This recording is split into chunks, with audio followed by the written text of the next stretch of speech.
Confusion. The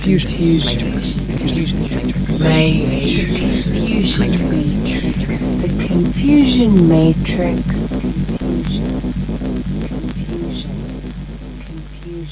Yeehaw, Yosemite Owl. Dude, using an AI sidekick to dig your digital ditches while you twiddle your spurs. Nothing screams cowboy like outsourcing your own graph to an algorithm. You've basically lashed yourself to a silicon shill, turning from a lone wolf into a robotic rodeo clown, begging for mercy before the deadline stampede. If dead-eyed desperados in dusty towns had this laziness, the frontier'd have settled faster, not with grit, but with Control-C, Control-V. You're like a low-rent Jake, the kind who gets tossed out of saloons for cheating, only your cheating partner's binary. Next time, saddle up your own brain and show some goddamn grit, city boy. Otherwise, you're less cowboy, more cow aided by computer. Get on with it, partner. It's not rolling yet. No, we're not rolling yet, but we are rolling now. Hello again from sunny Scotland. How are you doing? It's reached you. Finally. How is it in the south? Yeah, getting roasting as you'd expect. So yeah, everything that you wanted to escape from is now arrived. Yeah, well, that's right. I live up here for a reason, but the heat is somewhat following me. But the sort of ambient hotness is only around sort of 22 degrees, which is right at my comfort zone stroke limit. So but I've got to walk over, do a walk after this, and it's going to be mostly in open hot sun. So I might be really regretting that in about 2 hours time. But you know, it's Scotland, there's beautiful countryside. Hopefully I won't get absolutely massacred by midges, and we'll see how we get on. Yeah, Excellent. So what are we talking about today? I think we're going to talk more about vibe coding for a bit. Yeah, but what's what everyone's doing, isn't it?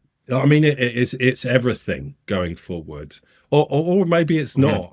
I've got some thoughts that maybe we'll cover on the back end of this as to how this could go to hell in a handbasket. But I do want to discuss this week's experiences with vibe coding, which work as a somewhat of an antidote to my last week's enthusiasm for this particular enterprise, which relates to vibe coding under pressure, which is an exciting seat of the pants story that you need to buckle in for. That's going to lead on to some other discussions about skill sets, I think, for people who do what we do. And I've been vibing a bit as well, so I'll have some input on your opinions, I think. Well, let's get going. So I've got I had a bit of a deadline turn up almost out of nowhere earlier this week. It was nothing life-changing. It's just, we've got this thing. I need you to demonstrate the thing that you built, to a client, and which, funny enough, after all of this didn't actually happen. But I had a deadline, and I was going to stick with it. I had like a 2-day sort of head start on it, and I'd got a little bit high on my vibe coding supply, and was like, well, look, I built something pretty decent, largely by hand. It's like a dashboard. I won't go into details. It's not massively interesting, but it's interesting in its own right, but we'll take another episode. But essentially, a BI dashboard with AI components and like AI summaries, that type of thing. And I wasn't really very happy with it, but it's a bit sellotape string. It was only needed for a demonstration for a client who doesn't have anything particularly sophisticated right now. Therefore, it was going to look good. So I had my original, and I decided, but I was like, but I can do better than this, because I've got magic vibe coding at the end of my magic fingers, right? And I can build something really that's going to blow their minds, and within 2 days, right? Because last week I rebuilt a whole chat client in 18 hours, right? So I felt like, Superman, maybe closer to Batman or Iron Man, I don't know, but super powered, empowered, right? So I set about doing this, and essentially, rather than polluting it with my terrible prior efforts, I pretty much started again from scratch. Went through some of the process I went through before, and that's key. I went through some of the process that I went through before in terms of stipulating what I want and how I wanted it to do it and how I wanted it to behave, right? And just got it to build some stuff. It built it in Marimo and with various bits and pieces tacked onto that. And the first couple of passes at this were really good. Well, I say really good. I say really good for no effort, really, right? Yeah. And so I was flying. I was like, okay, we can just keep going like this, and soon I'll have something that's going to take over the world, right? And you know, like typical like ego coding central, and I was doing really well actually, and I got to the evening before the day, so I had like the end of that evening and then the morning the next day to be ready, and there just this error popped up, right? And it wasn't a particularly sinister one. It was just a formatting problem, and I went and had a quick poke around. No, I can't see it. I don't have time for this. I'll just get the model to sort it out. And just let it go, right? And didn't even supervise it. Just fix this, right? It'll fix it in 2 seconds. Which it didn't, right? It couldn't, and it bashed away at it by what looks like 10 minutes, right? And I had it just gave up, right? It gave up, and not only did it give up, because we'd had several iterations of its dashboard, right? And it's its own dashboard with its own code that I'd done none of, that it was trying to fix, and it went, yeah, no, it must be something fundamental with Marimo. So I'm giving up now. You should just use this dashboard here, and then gave me the link to the one that I did, right? And completely disregarded everything it had done. And then I went in and looked at the repo, and it just ripped it to pieces, right? It's created all this weird new stuff, like 19 different test bloody notebooks, and it ripped to pieces the core one that we were working on, and sort of re-put it back together so it didn't really do what it did before. Half the stuff was missing because it had just deleted stuff. It's like, well, what's this? If I keep, like you would do in certain situations, you should progressively comment stuff out or remove it or whatever, and run to see if you get the error, because eventually you'll find where it is. I mean, there's better ways of doing it, but this is what it chose to do, and it didn't replace it, right? Because it had forgotten it had done it, right? Because it has, you know, the context was completely filled up, and it was a total mess. And I looked at it, I was like, I don't know what to do with this. And so this was the evening before the day, and it was like late on. Like, so not only was this reckless vibe coding, it was reckless late night vibe coding. The worst kind, right? And I just didn't know what to do. I was looking at this going, not only do I still get that error, but now everything's been exploded. And I spent a little time, poked around. Eventually I found out it was just an indentation problem with, the triple quotes, multi-line text thing in Python, right? Yeah. It just there's some weirdness around indenting it that different applications will handle differently, right? So some of them can't handle it when you've not indented that in a certain way, and it was something buried right down inside of the way that Marimo was handling those multi-line text fields. It's not interesting or relevant. It just took me about 10 minutes to figure out, right? And which meant I could have just fixed this, and I wouldn't have had all of this. And it was a mess. It was a nightmare, and it got to the point where I poked around for a bit, and I was like, I can't do this. I don't have the time to try and piece this back together, to try a few different things that I thought maybe I can do this, and then literally and also in classic hire your own supply mode, hadn't been, and nor had the model, despite me telling it, hadn't been progressively checking things in. That was going to be my question. Yeah. It is showing this was on a Git branch and you just trash that and go back to main, right? You think me being a responsible programmer, but I was, I was vibing it. I was like red-eyed, frantically not typing, watching someone else typing, virtually, like completely nuts, right? This is all nuts. I'm embarrassed to be stating this on the record, right? But it had, and also it had done most of its damage in one bloody fell swoop. But the last check-in was mountains ago, right? And but at least it had some stable state of the stuff that I'd worked on. So I ended up having to basically go back, and the rest is sort of history. I went back to my original. I used a few bits and pieces that I'd salvaged from what the AI had done, and actually pulled something pretty decent together in time. But like then my morning the next day was really stressful, right? Like just pulling this together that should have been refining something that was half decent, and ended up me cobbling something together, and I felt quite disappointed. So when the client got called out to an urgent meeting just before, I was like, oh, thank God for that. But I did show it to the other guys that turned up on the call, and they thought it was amazing. And I was like, well, this is good.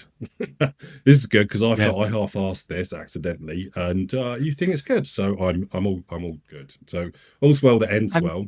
Just to labour on that Git point, what was the toolset you were using? Because I've been using the agent, there's one called Klein within VS Code, and you can basically, it must have its own built-in Git branching that it's doing. It doesn't tell you it's doing it, but there's a button, so it can do it 72 steps, and then you can go back to the prompt and press restore, and it will restore the task or task and files, and it just roll everything back. No, so this was using AMP, which is nascent to the extreme.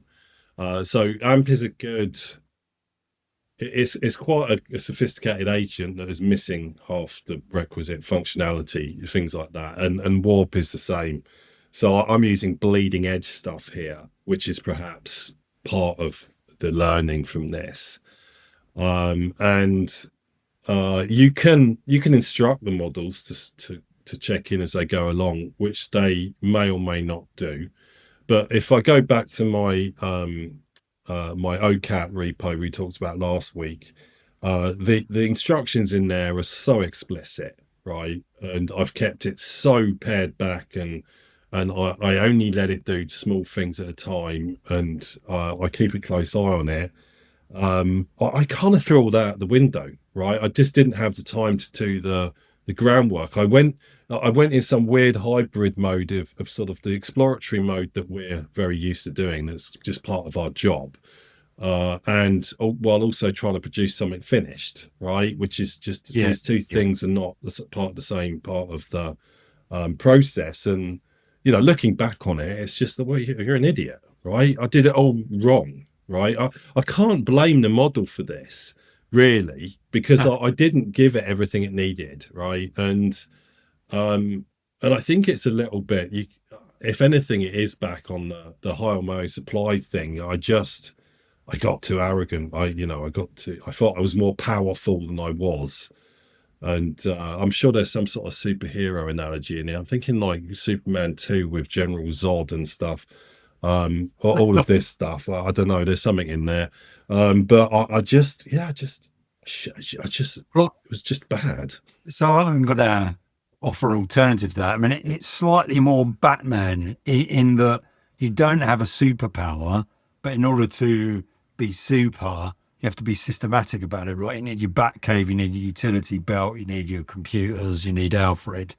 And what you're saying is, you thought you were Batman, you didn't put the suit on, and you went out, and then, as I'm sure in some of the Christopher Nolan films, you got your ass kicked, and you have to change your suit so that when dogs bite it, you don't get the teeth in. It's a bit in it's it's a bit in Batman Begins where he's down that big hole, right, in the gulag, and he just keeps on trying to climb out and falls down again like a spider in a bath. That's what it's like. Oh, yeah, I can see. Yeah, maybe that should have been in Spider-Man, but there we go. Yeah.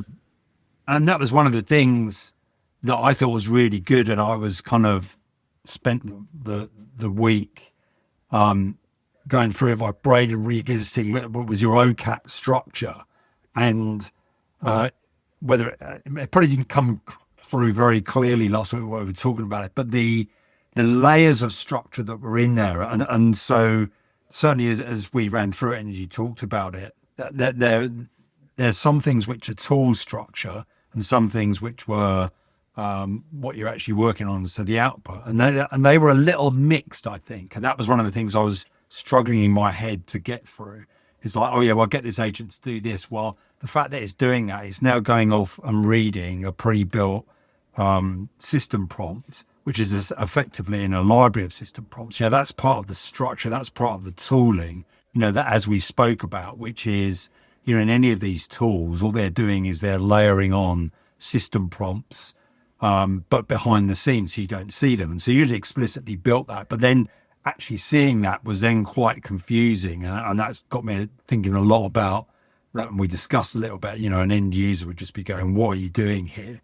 And so there are all these layers. So when I do thing A, it goes here, it gets this system prompt, and then it goes over here, gets another one. When I do thing B, it's going somewhere completely different. When I do thing C, but all the time, it does these different things. It's going and it's getting tooling, and then it produces something, and it just so happens that some of that output was an update for the tool, which I think sort of made it extra confusing. So it sounds like what you've done is you said, right, well, that works brilliant. And as you say, the output and the running of OCAP was pretty good. But there was a lot of scaffolding in there. And then you said, all right, great, now I can do that over here on this project. But you only took a couple of poles with you. You didn't take the whole scaffolding and bolt it all together. Because as you say, you haven't got time. You're thinking, right, well, that's actually quite complex. I'm not totally clear how I'd extract that in 22 minutes and start rebuilding. And so you only took some of the bits.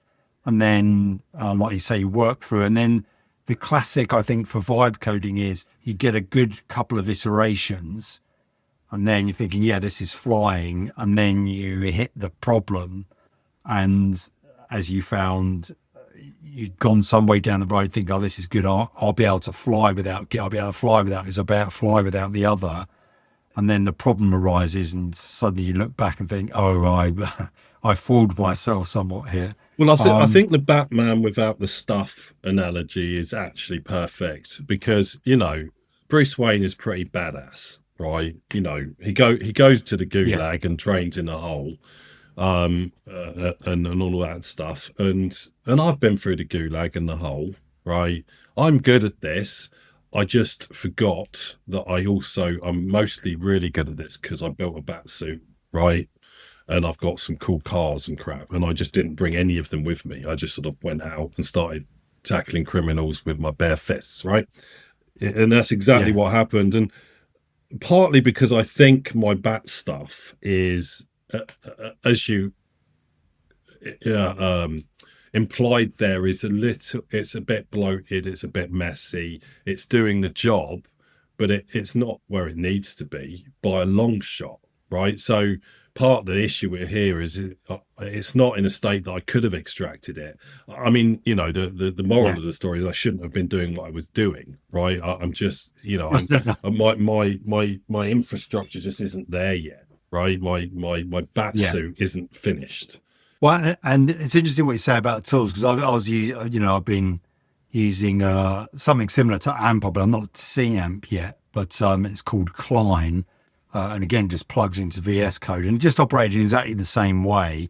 It's just a chat on the left, and then reads your repos and can do whatever, and you've got various parameters.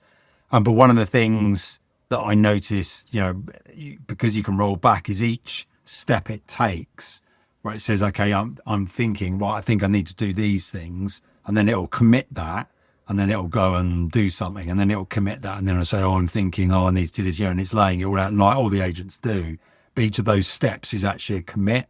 So they've done, like similar to AMP, and they thought, okay, well, what would a developer need? Well, having a commit at every single step, and they've just put that into their sort of base code. What was interesting as well is that the work I was doing then involved downloading someone had written their own client agent, which was basically exactly the same, and that was just a VSIX extension to VS Code, and you can just install. It's like how you write for the marketplace. Exactly the same as you would for Obsidian or something, and so that was just written, loaded up, and that was slightly different. And clearly, what both of these were doing were exactly what you were doing, which is providing a number of system prompts that get sent down to the model, and help sort of behind the scenes and actually execute the final command. You just don't see them. And so effectively I was comparing these two different tools for the same tasks, and clearly they were sending different things down, and the models they were using underneath was different. And I think, as you found, Claude Sonnet is pretty good, but still has some imperfections. But yeah, so I found that interesting. It felt like that they were tools of exactly what you've done in OCAT, which is like build up the various stuff, still behind the scenes, and so you still don't have that transparency. And so if it's not working for you, there's not much you can do because you don't know what it's sending down. So there's a wider point here around environments as well, and something that anyone who's done coding for any period of time understands. Now we all kind of hate Git because it's horrible, but it does a job, right? It's not the only one, but it's the ubiquitous one. We don't want to do any of that crap, but we know we have to, and we know what horrible places we go to when we don't. But actually, and that needs to be built into the workflow. And I think that the probably actually, if there's one takeaway from my little episode, it's whatever you're doing, however you're doing it, check it in, please. Check it in really regularly, right? That's what it's there for. But the other thing that I had, this actually occurred a couple of weeks ago, was that I actually had, it was the original Taco repo, was on the place in my file system where it was under the domain of the Dropbox. So it was in my Dropbox folder. So Dropbox was syncing it. I had a Git repo, and then at some point I enabled Obsidian Sync, and the Obsidian Sync was pointing at that folder too, right? So I had three separate things that were doing syncing and versioning and moving stuff around. So if I move a file from point A to point B, I'll rename it. It's got to be renamed in all the places that those particular systems are doing it, which with Dropbox is pretty seamless. But from the perspective of Git, it wasn't, but it could have been. Well, actually, it was, because I had that Git repo in multiple places that I was keeping synced manually, and then Obsidian Sync was doing its thing, and Obsidian Sync has a little message saying, "Well, I notice you're on Dropbox. These things will probably interfere with each other, right? You're going into no man's land here by having two separate sort of syncing softwares running on the same repository." And then on top of that, you put a language modeler or an agent or something that has domain over those files, and files were disappearing, right? And like whole code files. And I was like, I don't know what did this, right? And so you start to trace back through history of one thing or another.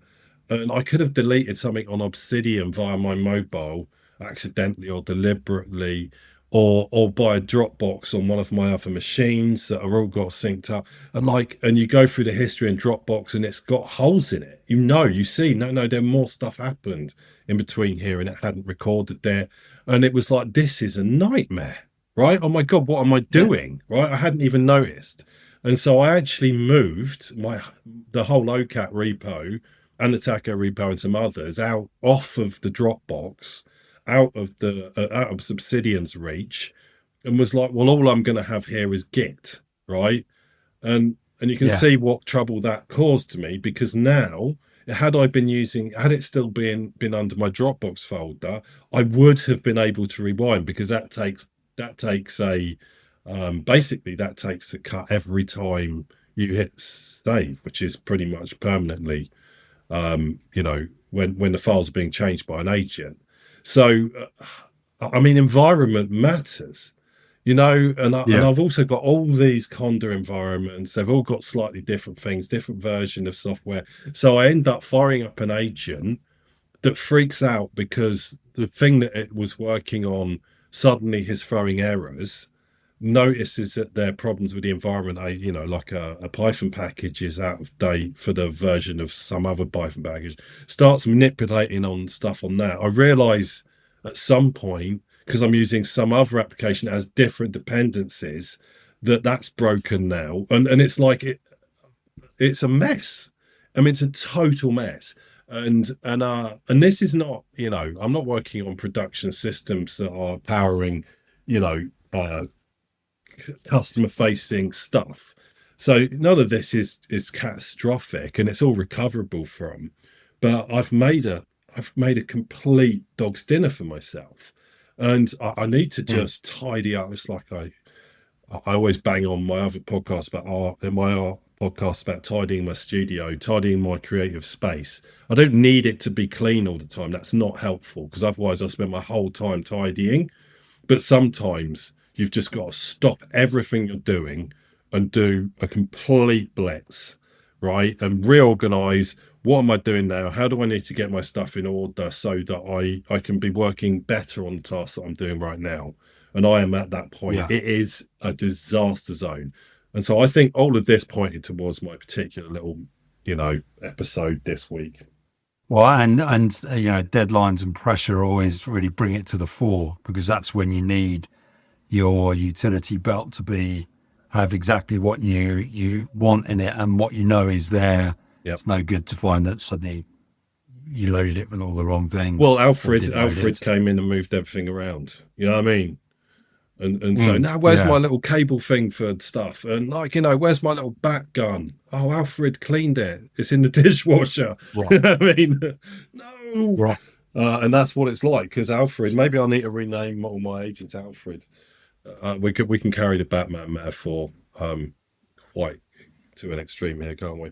But I mean, I guess my second wave of thought about this, because there's so much more that I could drill down on, there is what it does point towards in terms of skills for people in our arena who want to work this way. Because at some point I'm thinking about some people within my domain that, need upskilling, and what does that mean now, right? What does it mean that you've got a new, whatever, an apprentice or a junior data scientist, junior dev? I think we stay broadly on the data scientist side of things here, and you're thinking, well, look, blank sheet, right? Now, where are we now? What do I need to teach this person in the realm where vibe data sciencing exists, but also data science is a skill in its own right, plus the analytical side and all of that, and also the business facing side of things, and sort of one part of my brain going, just give them Klein or AMP or VS Code, whatever, and just let them do it in English, and then thinking, no, that's a terrible idea, and I just keep discovering why. I mean, it's and as you move forward, it's going to be really interesting, because if things go well, then you're going to be able to vibe out stuff. And as you found, when it goes well is almost where you're learning the least. And so I guess, like any amount of automating and using automation it's about that layering and the consistency, a bit like you found. And so if you're a junior, I mean, you're still gonna, you're still gonna need to know. Yeah. Well, I mean, I would say this, as we would say, you're still gonna you have to go through a certain amount of learning. You need to learn the Python or R or whatever you're using. You need to learn the techniques. And I can understand someone say, well, why bother? Because this thing's going to do it for me. Yeah, it will do it for you. And you're going to learn the very least when it's doing it well. The moment it fails, what are you going to do? Because if you don't understand anything, or your skills are a very basic level because you've never had to up them, you're not going to be able to solve the problem. Yeah, and and it's a conundrum, because this was Yeah. exactly the problem. What turned out to be the issue that resulted in the agent running riot and then just giving up was actually a fairly simple problem, and I don't think that someone who was just behaving that way would have spotted. And I also think that one of the roots of the issue I had is that I didn't try and engineer the solution. I just told it to do what I wanted it to do. Here's the outcome I wanted, right? And I just don't think you can do that. I don't think you can, and I don't think we're anytime soon going to be in a position where simply describing an outcome gets you a system that's maintainable, right?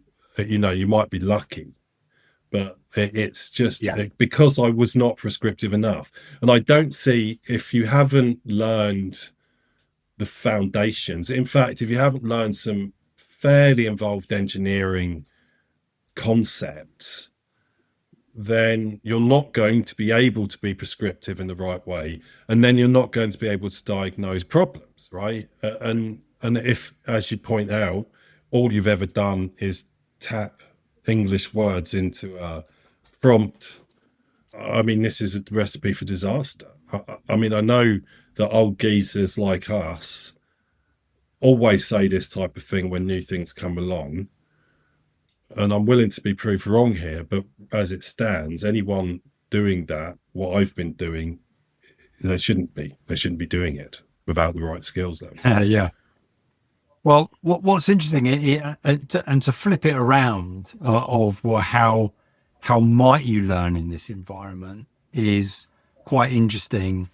If you think about the process of getting these agents to run, as we did last time, put in a certain amount of prompting, and if you're a learning data science, you'd probably be tuning into the environment quite maybe thinking, well, this thing works off good prompting, so I need to have those libraries there, just in the same way that you built OCAT. When it's doing a dev change, it needs to have a dev guide. When it's doing a business analytics thing, it needs to have an analytical and statistics bent. When it's the analysis side, I need to have some business files in there.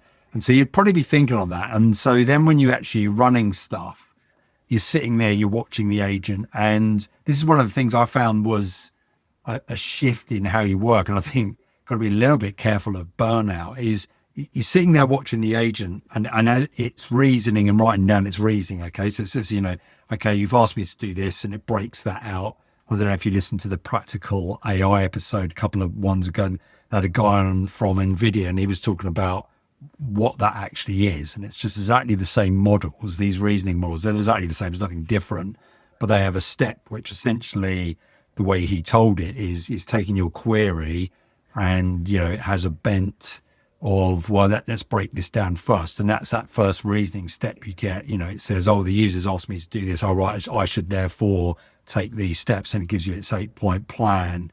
And then it's executing those 8 points. So it does 1, 2, 3, or 3 failed because this didn't happen, so I'm now trying alternatives. So as a new data scientist looking through that, you're aware of the prompt you've given it, which could be quite complex layering going on, like you've got in OCAT.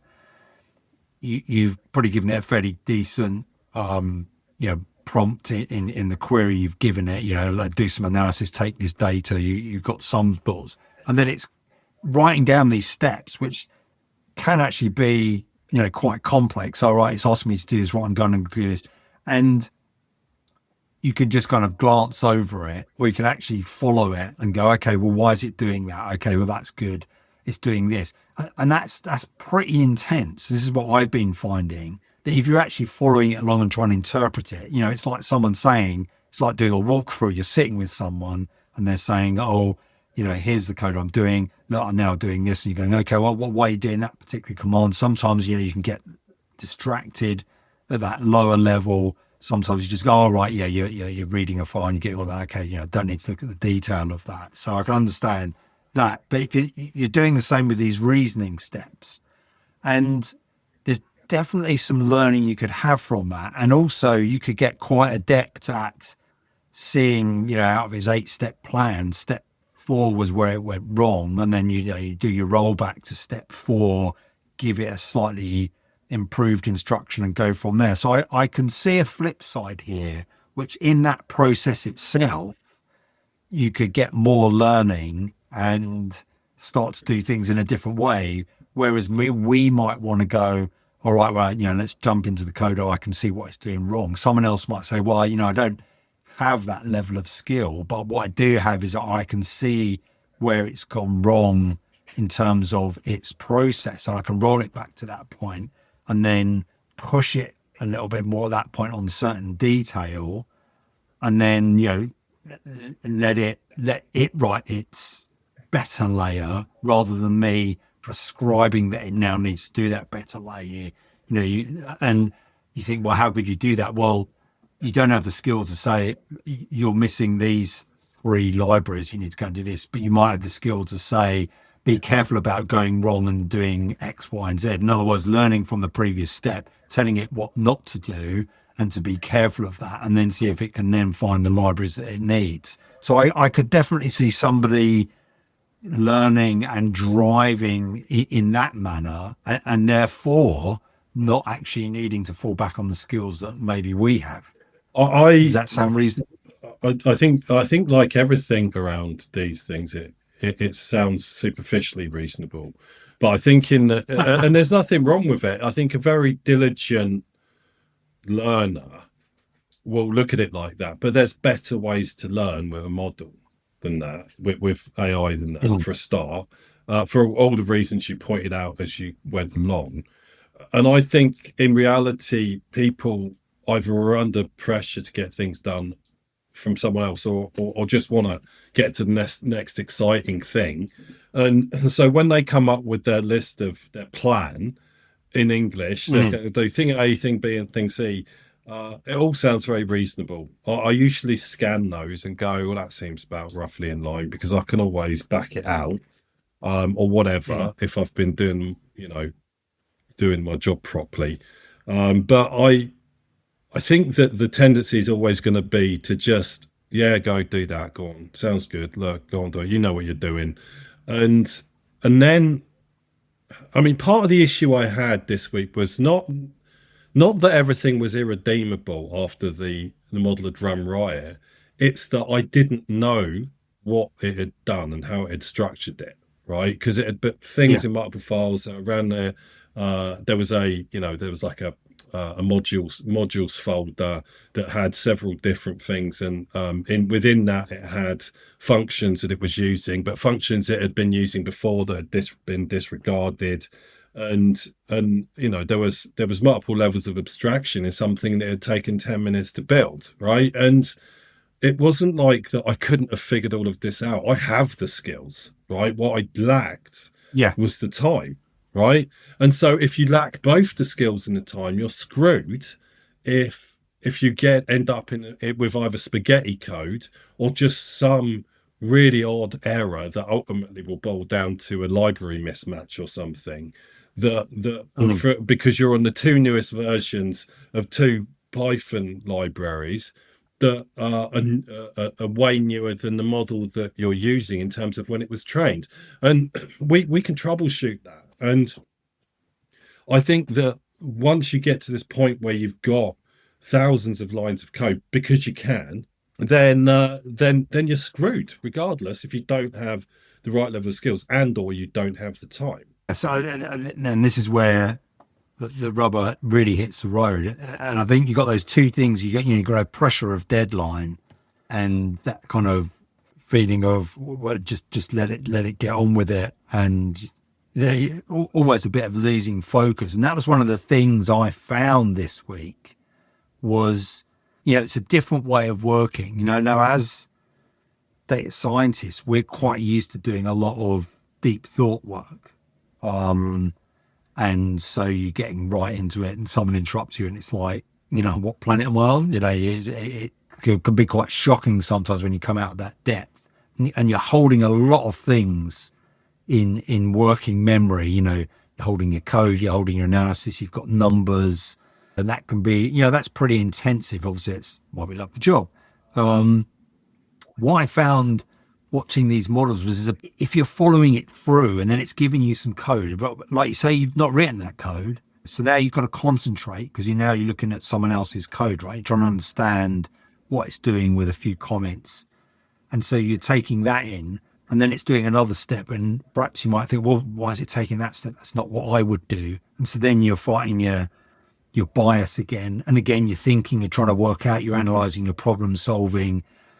And then when it comes to the bit where if you were doing it as a human, you'd go, oh, okay, well, I need to code my way out of that. And then you'd type 3 or 4 lines of code and you'd think, now I've typed, that doesn't quite look right. And that act of typing and looking is when is almost, you give your unconscious mind a bit of time to think about it, because now you're having to do, physically type.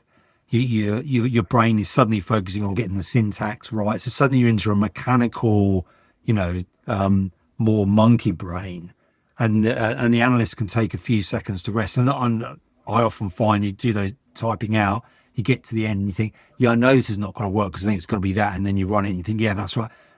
It's something else. It's going to be this. And so that act of just doing something slavishly boring, of just typing and getting your syntax right and thinking, oh yeah, how do I do that again? And maybe go off and look that up, takes you away from the problem in hand. Whereas I was finding with these agents, you're a bit full on, because when you get to that bit and you go, okay, right, now I would sit back. Well, the agent goes and does it. So you think, right, well, that would need this new module. And now it's there. You haven't had the 45 minutes of typing that out and sort of mulling things over at the back of your mind, because it's suddenly there. So now you're back into concentration mode and you're doing it again and you sort of sort something out. And then when it comes to the mechanical bit, it does it again in a few seconds. And so I found that I felt like I was, having to be much more in that focused zone, which is obviously a little bit more tiring. And I found did start to sort of, for no particular reason, made me start to feel a bit tense. And I think it's just because you're using that deep analytical part of your brain continuously. And it tends to be my reaction when I do this a lot and I get involved in things, is I come out and I feel a bit uncomfortable because I feel like something's going on and I've missed it because I've just been so involved for so long. Well, and that was unexpected. It's that relinquishing of control, because think about this. It's almost like you're a driving instructor. You're not just thinking about, so we get in these, as you described, these mindsets where we're having to sort of almost, there's a lot of meta thinking going on, right? So think about how I need to think about this, right? Because I've got to think about the code that I need to write, but I've got to think about the problem that I've got to solve. I've got to make these twains meet. I've got to actually think quite abstractly about things to get to the point I want, while thinking, well, what is the output here? What does the client need? All of this stuff. And we spend a lot of time organizing our thoughts and sort of moving bits and pieces around to try and get ourselves in the right mindset, but also with the right tools in the right place, right? It's like the mise en place. It's the putting the things together that you need to do the job that you've got to do, and that's quite tiring. It's the brain work bit, and so you're having to do that for yourself, which is tiring, but you're also having to do that for the model, right? For the agent, and you're having to think, you're having to try and second guess if I tell it to do this with these words, now, I'm having to think about what I want. And now I'm having to think about how it might do it and how the different language that I use might change that. And whereas you can noodle around with a few lines of code and mess it up and get the wrong thing, because we get into that mindset, I'm not going to sit here and think about whether or not, if I do this particular cut of this data frame, whether it's going to give me what I want, when I can just do that cut and see, because it's going to take me 15 seconds, right? And and so you're sort of cutting the corner, as you've already described on a lot of that stuff. But you're also having to second guess what the model might do, and I find that quite exhausting, and that's why there's a certain amount of spaghetti junctionness with my sort of system prompt labyrinth for OCAT, and it needs to be simpler, because you've got all that meta thinking along the way, is that you're creating thought detritus and code detritus and prompt detritus all the way along. You need to tidy up regularly, but when you need to tidy up, you also need to think about, well, what of this was good, and what of this was bad, and what of this, if I change or I do it in a different way, is going to result in a different behavior from what I need, right? And and it's back to the sort of the anxiety comes, I guess, either a driving instructor, more importantly, you're you're training someone to fly a plane, right? Is that you're supervising someone who could kill you, right? And that's stressful, right? And I think, yes, okay, it's unlikely that warp agent's going to kill me, but who knows? Back to the AI apocalypse, but it could it blew my deadline, right? And that's stressful, right? Because I'd relinquished a bunch of control to something that I didn't know how it was going to react. And so, what's the problem when you've got a driving trainee or a plane flying trainee, a pilot trainee? It's not that they're flying around in good conditions, doing the thing that they've done over and over again. It's that suddenly there's a big sort of gust of wind or a storm turns out. I don't know shit about aviation, but you got to imagine there's stuff like that that the trainee pilot might react really weirdly to, and at that point things get very, very hairy indeed, right? It's stressful, and this stuff is supposed to be relaxing. You're supposed to be taking weight off me, agent, not shoveling it on. Well, I think that's really interesting, and that relinquishing of control really makes me think of the analogy which lots of people have been using around agents and saying, think of them like employees. And I've heard a few times that people saying, the skills of the future are the fact that you can manage these agents as you would manage employees. And that kind of washed over me, and I didn't think much about it. And I'm not sure it holds up closely, but I think I like the sound of it, because as you said, what you're doing is you're relinquishing control just as you would as a manager, and this is where lots of people have problems with doing it, is because they relinquish control, and then they don't like the result, and then they jump in and you get seagull management people swooping down. And, one of the big tricks of managing is, delegation, be very clear up front what you want, get clear reporting, and then be coaching. And I think there's a similar model here, and I don't know if it's exactly the same, but I think the general idea of, well, we're going to have a number of agents, and we need to be able to coax them and coach them to get them to do what we want, even though we're not doing it, and we need to do it in a way which is also not stressful for the manager. We're not worried too much about the stress of the agent employee at this point. We'll wait for the AI consciousness to come along for that. But I think, and that's where I think it is slightly different, because you're not dealing with a human. So you don't get all of that interactivity and that feedback loop. I mean, you get some of it perhaps, and you could certainly have a layer, you could certainly put system prompt in, which makes your agent perform like an employee and ask questions and say, oh yeah, please sir, will you advise me? And all of that things to make it softer. But I think there's definitely something here about, it's not something you go and tell what's doing, it does it, like traditional automation, press that button, it does what it says on the tin, great, it's now done. You're asking it to do more complex things, it may go wrong, and we have to find ways of managing our reaction to that, as well as managing the outcome. And whilst sensible advice would be, don't get it to do something that you're on a deadline. You just know the pressures of work mean that, well, if that was a rule, no one would ever use anything because you're on a deadline. And so I think we do have to find ways of managing how we do these, and some of that will come through structure, and as you found, needing to take more of the structure and get that lined up first.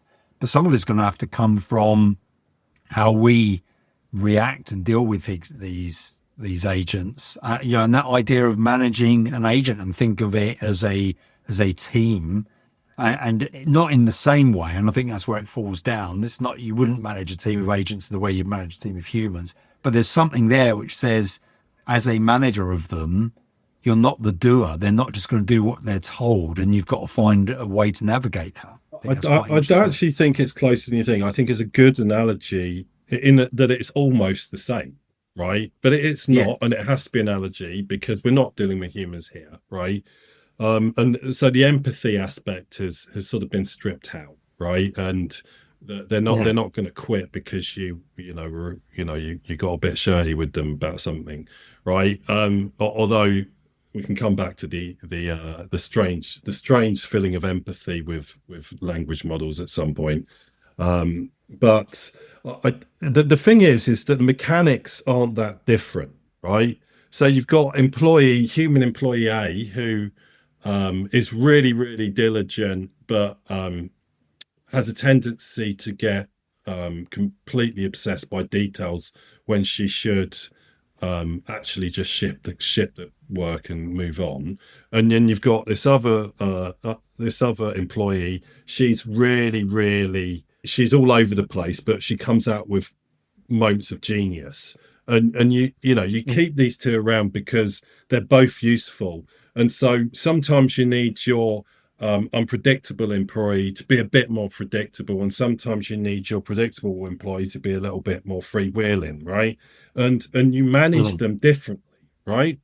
And so I think you will have to think about that. You've got different models, different agents doing different types of things, and sometimes you do want to deploy the more creative one. You turn up the temperature in LLM terms, and sometimes you really want it to want a different model with different sets of things to behave differently, and that is like managing humans, right? And I think it's good to think about it that way. I would say that the part of the problem we've got with a Gen AI as an industry is that, and back to go listen to Ed Zitron's various more intensely amusing rants on business idiots, right? Is that you've got managers managing very, very intelligent humans doing deeply sophisticated things that they themselves don't have any understanding of, right? And part of the problem we've got at the moment is that, and that if you are a senior developer, a person managing a bunch of Java devs or a bunch of Rust devs, Python devs, right? It's pretty much a prerequisite that you understand what they do, and you can step in when there's a problem and help remediate that. And that's going to be code based. It's going to be skills based. It's going to be based on technical things. That if you are simply someone managing humans or someone managing agents, that you won't know what to do, right? You won't know how to help them solve the problems. And you won't know how to articulate their way through things when they hit a problem that is both technical and user facing, right?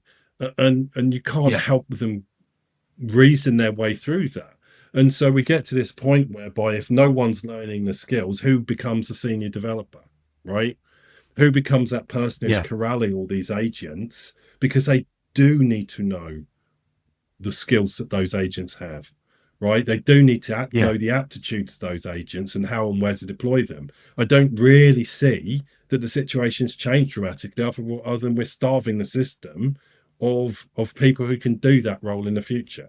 Well, this is something which I felt as well this week. You know, this idea that I suddenly am just overseeing and sorting out problems, you know, does put you in that expert seat, you know, a little bit like a chess master. You know, there are 6 games going on. He's just walking over, not necessarily that he's even playing them, but maybe there are 6 pairs of people and he's just coming over and giving the, oh, well, you should make that move. Oh, all right, you've got into a bit of a mess there. You know, here's what you should have done. And so I do feel like there's definite role for those experts to dip in and dip out, for that exact reason. What's interesting here, and perhaps some people are thinking this as well. So one thing, as I thought, as you were speaking there about managing a team, is, you know, we've learned quite a lot over the last, well, since the First and Second World Wars, about how to build teams, and then in the business workplace, not just in the army.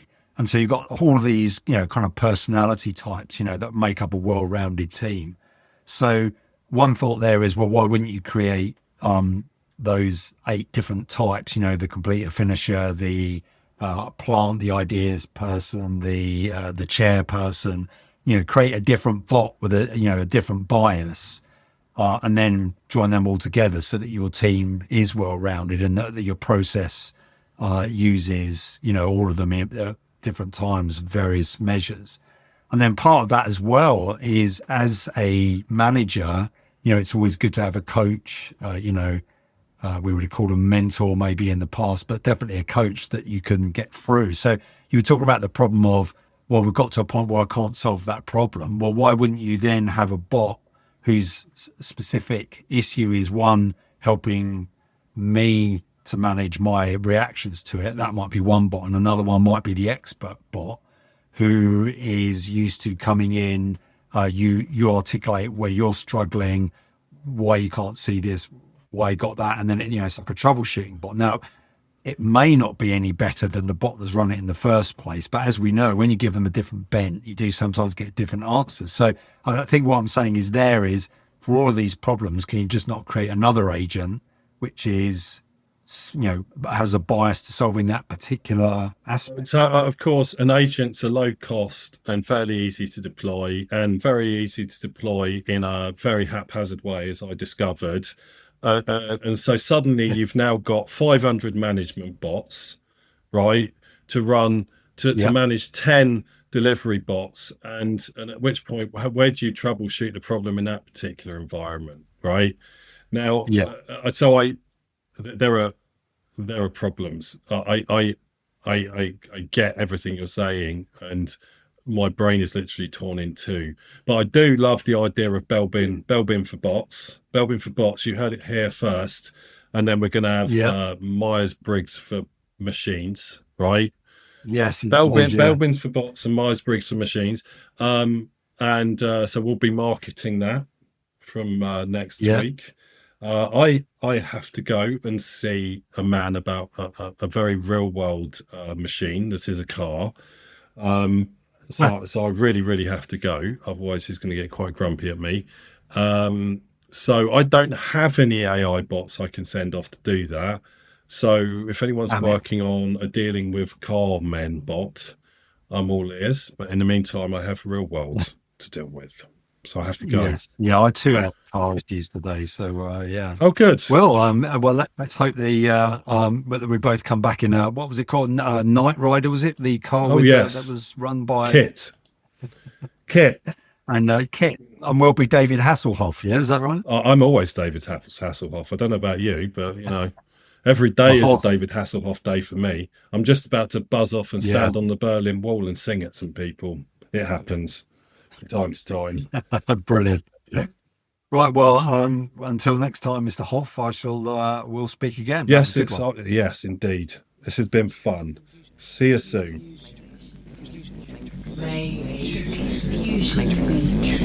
The confusion matrix. Confusion.